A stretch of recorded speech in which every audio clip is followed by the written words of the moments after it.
Hello friends, आप देख रहे हैं जीके वाला यूट्यूब चैनल। सो फ्रेंड्स, इस वीडियो में भी आपको बड़े ही महत्वपूर्ण प्रश्न मिलने वाले हैं आपकी प्रतियोगिता परीक्षाओं के लिए।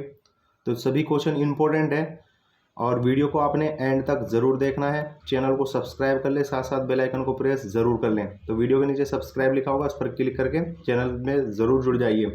तो पहला क्वेश्चन है, भारत का पेरिस किस शहर को कहा जाता है। इंपॉर्टेंट क्वेश्चन है, लास्ट टाइम ये क्वेश्चन पूछा जा चुका है। तो भारत का पेरिस कहा जाता है जयपुर को। ऑप्शन बी सही आंसर हो जाएगा। देखिए फ्रेंड्स, जयपुर, इसको पुरू का वेनिस भी कहा जाता है। ठीक है, आपका क्वेश्चन बन सकता है कि पुरू का वेनिस किस शहर को कहा जाता है। तो जयपुर को कहा जाता है। देखिए फ्रेंड्स, जयपुर को गुलाबी नगरी के नाम से भी जाना जाता है। ठीक है, गुलाबी नगरी। जी हाँ फ्रेंड्स, गुलाबी नगरी क्यों कहा जाता है? क्योंकि वहाँ पर जितने भी घर हैं सभी पर गुलाबी कलर पुता हुआ है, गुलाबी रंग से सभी जो है पत्थर लगा हुआ है गुलाबी, तो इसलिए गुलाबी शहर जयपुर को कहा जाता है। और फ्रेंड्स, इसकी स्थापना की बात की जाए, इसकी स्थापना 1727 में सवाई राजा जयसिंह ने की थी। ठीक है फ्रेंड्स, सवाई राजा एक जयसिंह हुए हैं वहाँ के शासक, उनके द्वारा 1727 में जयपुर की स्थापना की गई थी और गुलाबी नगरी भी जयपुर को कहा जाता है। चलिए नेक्स्ट क्वेश्चन, भारत का राष्ट्रीय वाक्य सत्यमेव जयते कहाँ से लिया गया है। देखिए, ये जो राष्ट्रीय वाक्य लिया गया है ये मुंडको उपनिषद से लिया गया है। ऑप्शन सी सही आंसर हो जाएगा। ये क्वेश्चन बड़ा महत्वपूर्ण है, काफ़ी एग्जाम में क्वेश्चन आ चुका है। ठीक है, और लगातार ये क्वेश्चन पूछा जा रहा है, तो इम्पोर्टेंट है। चलिए नेक्स्ट क्वेश्चन, भारत में सबसे अधिक कौन सी भाषा बोली जाती है। देखिए, भारत में सबसे अधिक बोली जाती है हिंदी भाषा। तो ऑप्शन ए सही आंसर हो जाएगा, हिंदी भाषा। और फ्रेंड्स, ये हिंदी भाषा आपकी जो लिखी गई थी वो लिपि देवनागरी इसकी लिपि है। ठीक है ना, तो देवनागरी हमारी ये लिपि है, हिंदी भाषा जो लिखी जाती है। चलिए नेक्स्ट क्वेश्चन है, दुनिया की सबसे प्राचीन भाषा कौन सी है। देखिए, दुनिया की सबसे प्राचीन भाषा है संस्कृत। ऑप्शन डी इस क्वेश्चन का सही आंसर हो जाएगा। संस्कृत दुनिया की सबसे प्राचीन भाषा है। चलिए नेक्स्ट क्वेश्चन, निम्नलिखित में से किसे आधुनिक युग का तुलसी कहा जाता है। देखिए कितना इंपॉर्टेंट क्वेश्चन है। देखिए, आधुनिक युग का तुलसी जो कहा जाता है मैथिली शरण गुप्त को कहा जाता है। ऑप्शन बी इस क्वेश्चन का सही आंसर हो जाएगा, मैथिली शरण गुप्त। देखिए फ्रेंड्स, इनका जन्म 1886 में हुआ था चिरगांव में। ठीक है, और मृत्यु हुई थी इनकी 1964 को। ठीक है फ्रेंड्स, जन्म 1886 चिरगांव में और मृत्यु हुई थी 1964 में। तो मैथिली शरण गुप्त को भारत का आधुनिक युग का तुलसी कहा जाता है। ठीक है, चलिए नेक्स्ट क्वेश्चन है, निम्नलिखित में से किसे संस्कृत व्याकरण का जनक माना जाता है। देखिए फ्रेंड्स, संस्कृत व्याकरण का जनक माना जाता है पाणिनि को। ऑप्शन डी इस क्वेश्चन का सही आंसर हो जाएगा, पाणिनि। और इनकी एक संस्कृत व्याकरण भी है अष्टाध्यायी। जी हाँ फ्रेंड्स, अष्टाध्यायी बहुत ही इंपॉर्टेंट है। अष्टाध्यायी के रचनाकार कौन है? पाणिनि है। ठीक है, और इनको संस्कृत का पिता भी कहा जाता है। ठीक है फ्रेंड्स, संस्कृत का पिता भी। और अष्टाध्यायी इनकी एक रचना है, बहुत ही इंपॉर्टेंट है, काफ़ी एग्जाम में पूछी जा चुकी है। नेक्स्ट क्वेश्चन है, किसे हिंदी भाषा के लिए प्रथम ज्ञानपीठ पुरस्कार प्रदान किया गया था। देखिए, यहाँ पर हिंदी भाषा के लिए पूछा गया है। प्रथम ज्ञानपीठ पुरस्कार ये मिला था सुमित्रा नंदन पंत को। ऑप्शन डी इस क्वेश्चन का सही आंसर हो जाएगा। देखिए फ्रेंड्स, ये जो प्रथम ज्ञानपीठ पुरस्कार है ये चौथे नंबर का है। ठीक है ना, तो ज्ञानपीठ पुरस्कार जो प्रथम मिला था वो मलयालम भाषा में मिला था। ठीक है, और वो जो दिया गया था शंकर कुरूप को दिया गया था। ठीक है फ्रेंड्स, शंकर कुरूप को फर्स्ट नंबर का ज्ञानपीठ पुरस्कार मलयालम भाषा में, लेकिन यहाँ पर पूछा गया है हिंदी भाषा में, तो ये चौथे नंबर पे हिंदी भाषा में दिया गया था और ये दिया गया था 1968 को। ठीक है, 1968 को। और इस ज्ञानपीठ पुरस्कार की जो शुरुआत हुई थी 1965 को हुई थी और 1965 में ही मलयालम भाषा में ये दिया गया था पहला पुरस्कार शंकर कुरूप को। ठीक है, और चौथे नंबर पर हिंदी में दिया गया था 1968 में सुमित्रा नंदन पंत को। तो प्रथम ज्ञानपीठ पुरस्कार हिंदी भाषा में सुमित्रा नंदन पंत को दिया गया था। चलिए नेक्स्ट क्वेश्चन देखते हैं। नेक्स्ट क्वेश्चन है, निम्नलिखित में से किसे भारत का शेक्सपियर कहा जाता है। सो फ्रेंड्स, कालिदास को कहा जाता है। ऑप्शन सी इस क्वेश्चन का सही आंसर हो जाएगा, कालिदास।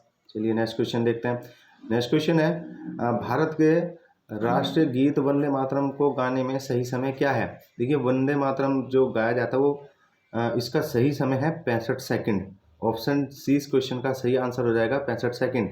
और हमारा जो राष्ट्रगान है वो गाया जाता है 52 सेकंड में। ठीक है, तो राष्ट्रीय गीत गाया जाता है 65 सेकंड में और राष्ट्रगान गाया जाता है 52 सेकंड में। तो दोनों से रिलेटेड क्वेश्चन पूछे जाते हैं। चलिए नेक्स्ट क्वेश्चन, भारत के राष्ट्रगान जनगण मन को भारत के संविधान सभा ने कब अपनाया था? देखिए, भारत के राष्ट्रगान को जो भारतीय संविधान ने अपनाया था 24 जनवरी 1950 को अपनाया था।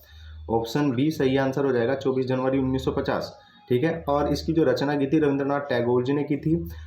ठीक है, बंगाली में इन्होंने लिखा था। और सर्वप्रथम जो राष्ट्रगान गाया गया था वो 1911 में कोलकाता का अधिवेशन हुआ था, कांग्रेस अधिवेशन।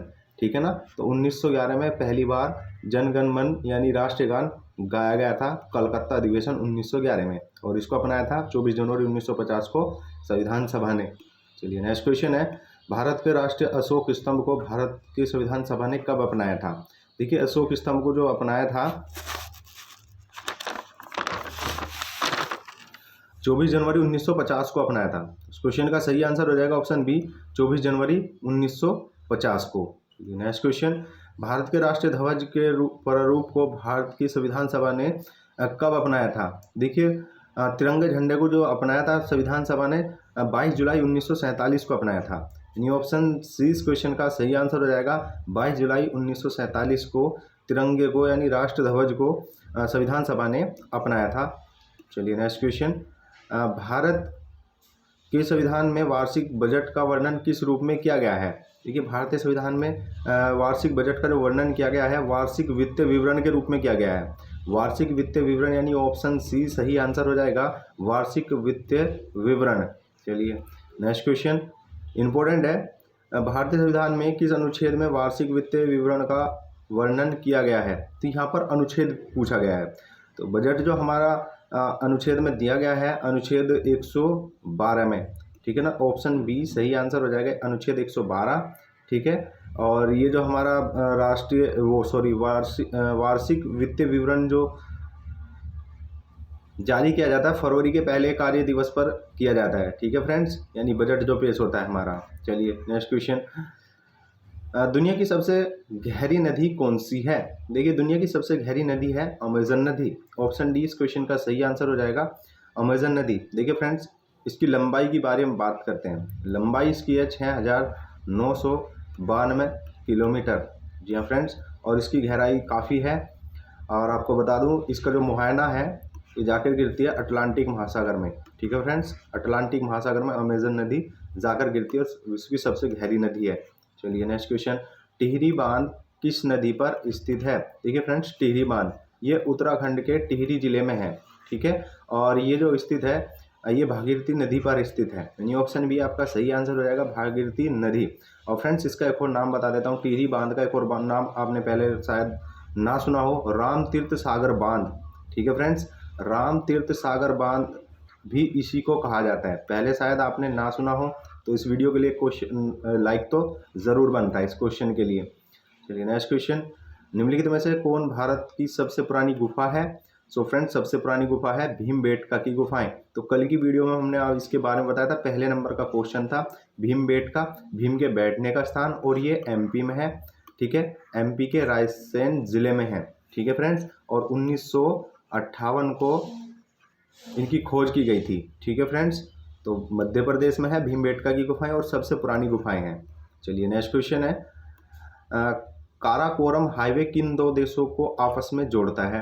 देखो सो फ्रेंड्स, इस क्वेश्चन का जो सही आंसर हो जाएगा पाकिस्तान और चीन को। तो ऑप्शन ए इस क्वेश्चन का सही आंसर हो जाएगा, पाकिस्तान और चीन को। तो काराकोरम हाईवे मैं आपको बता दूं, चीन में इसको जाना जाता है G314 के नाम से। ठीक है, और पाकिस्तान में इसको जाना जाता है N35 के नाम से। ठीक है फ्रेंड्स, तो दोनों देशों को जोड़ता है काराकोरम हाईवे, चीन को और पाकिस्तान को। चीन में 314 के नाम से और पाकिस्तान में N35 के नाम से। ठीक है, और इसकी लंबाई हम आपको बता दें 1300 किलोमीटर इसकी लंबाई है। चलिए नेक्स्ट क्वेश्चन, नीली क्रांति का संबंध किस उद्योग से है? नीली क्रांति का संबंध जो उद्योग से है वो मछली उद्योग से है। ऑप्शन बी इस क्वेश्चन का सही आंसर हो जाएगा, मछली उद्योग में वृद्धि लाने के लिए नीली क्रांति चलाई गई थी। ठीक है फ्रेंड्स, चलिए मोहम्मद अली जिन्ना को कायदे आजम की उपाधि किसने दी थी? मोहम्मद अली जिन्ना को कायदे आजम की जो उपाधि दी थी वो महात्मा गांधी जी ने दी थी। ऑप्शन बी इस क्वेश्चन का सही आंसर हो जाएगा। नेक्स्ट क्वेश्चन है, निम्नलिखित में कौन सी खाड़ी भारत और श्रीलंका के बीच स्थित है? इंपॉर्टेंट है। देखिए फ्रेंड्स, इस क्वेश्चन का सही आंसर हो जाएगा मन्नार की खाड़ी। ये भारत और श्रीलंका के बीच में है, ठीक है। और इसकी लंबाई मैं आपको बता दूं, ये खाड़ी की लंबाई है 160 किलोमीटर, ठीक है फ्रेंड्स। और गहराई मैं आपको बता दूं 1335 मीटर इसकी गहराई है मन्नार की खाड़ी की, ठीक है। और भारत और श्रीलंका के बीच स्थित है। चलिए नेक्स्ट क्वेश्चन है, भारत में आर्य कहाँ से आए थे? देखिए भारत में जो आर्य आए थे ये चरगाह की खोज में आए थे। ये गायें रखते थे और उनको जो है चराते फिरते थे। तो भारत में जो आए थे ये चरगाह के खोज में आए थे और ये आए थे मध्य एशिया से। तो ऑप्शन सी इस क्वेश्चन का सही आंसर हो जाएगा, मध्य एशिया से आर्य आए थे चरगाह के खोज में। चलिए नेक्स्ट क्वेश्चन, 1857 के विद्रोह के समय भारत का वायसराय कौन था? देखिए 1857 का विद्रोह मेरठ से शुरू हुआ था, ठीक है फ्रेंड्स, हम मेरठ से ही हैं। और उस समय जो भारत के वायसराय थे लॉर्ड कैनिंग थे, ठीक है ना। ऑप्शन बी इस क्वेश्चन का सही आंसर हो जाएगा। तो 1857 की क्रांति मेरठ से शुरू हुई थी और उस समय वायसराय थे लॉर्ड कैनिंग, ठीक है। चलिए और आपको एक और बता दें, यहाँ पर इसका समय 1858 से लेकर 57 और 58 से लेकर, ठीक है, 62 तक इनका समय है, ठीक है। चलिए नेक्स्ट क्वेश्चन और लास्ट क्वेश्चन है, भारत की आज़ादी के समय भारत का गवर्नर जनरल कौन था? सो फ्रेंड्स, इस समय जो भारत का गवर्नर जनरल था लॉर्ड माउंटबेटन था। तो ऑप्शन सी इस क्वेश्चन का सही आंसर हो जाएगा, लॉर्ड माउंटबेटन। और ये भारत का अंतिम, ठीक है, अंतिम गवर्नर जनरल था। तो ये तो कुछ महत्वपूर्ण प्रश्न, सॉरी अभी एक क्वेश्चन हो रह गया है। हाँ, रिएक्टर स्केल के द्वारा निम्नलिखित में से किसकी माप की जाती है? देखिए रिएक्टर स्केल से जो मापा जाता है भूकंप की तीव्रता मापी जाती है। रिएक्टर स्केल, इसकी जो खोज की गई थी 1930 में इसकी खोज की गई थी चार्ल्स रिएक्टर के द्वारा, ठीक है। चार्ल्स रिएक्टर ने ही इसकी खोज की थी और अपने नाम पर ही इसका नाम रखा रिएक्टर स्केल। और ये भूकंप की तीव्रता नापता है। 1930 में इसकी खोज की गई थी। तो बड़े ही महत्वपूर्ण प्रश्न हमने यहाँ पर कवर किया, लगभग 25, ठीक है फ्रेंड्स। तो वीडियो अच्छी लगी तो लाइक और शेयर, चैनल को सब्सक्राइब आप ज़रूर कर लें। मिलते हैं नेक्स्ट वीडियो में। आज के लिए इतना ही। जय हिंद, जय भारत।